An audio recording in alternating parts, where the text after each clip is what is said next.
नमस्कार मित्रांनो, जय महाराष्ट्र। मित्रांनो, उद्धव ठाकरेंच्या शिवसेनेसाठी आनंदाची बातमी मुंबईतून येत आहे।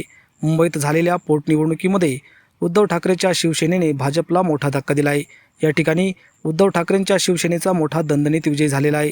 या विजयामुळे मुंबईत भाजपला मोठा धक्का बसला आहे। सविस्तर बातमी आपण व्हिडिओच्या माध्यमातून जाणून घेणार आहोत। व्हिडिओ संपूर्ण पहा आणि चॅनलवर नवीन असाल तर चॅनलला नक्की सबस्क्राईब करा। तर जाणून घेऊया सविस्तर बातमी।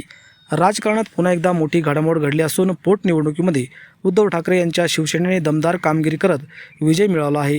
या निवडणुकीत ठाकरेंच्या उमेदवारांनी प्रभावी विजय मिळवत सगळीकडेच शिवसैनिकांनी गुलाल उधळला आहे। त्यासोबतच ते 2 संचालक कोण निवडून आले ते आपण सविस्तर बघूया। या निकालामुळे भारतीय जनता पक्षाला मुंबईत मोठा धक्का बसलेला आहे। ही पोटनिवडणूक केवळ स्थानिक पातळीवर नव्हती तर आगामी ज्या काही महत्त्वाच्या 3 ते 4 वर्षांनंतर निवडणुका येणार आहेत त्याचीही नांदी होती, असं राजकीय विश्लेषकांचं सांगणं आहे। ते 7 महिन्यापूर्वी मुंबईत बेस्टची निवडणूक पार पडली। यावेळी ठाकरेंच्या शिलेदारांनी सगळीकडे आघाडी मिळवली होती। मात्र त्यानंतर जो निकाल रात्री लागला त्यामध्ये भाजपचे जे काही सोबतचे सहकारी होते त्यांचा विजय झाल्याचं सांगितलं जातं। त्यामुळे या निकालामध्ये तेव्हा काही काळबेरं होतं का अशी चर्चा आहे।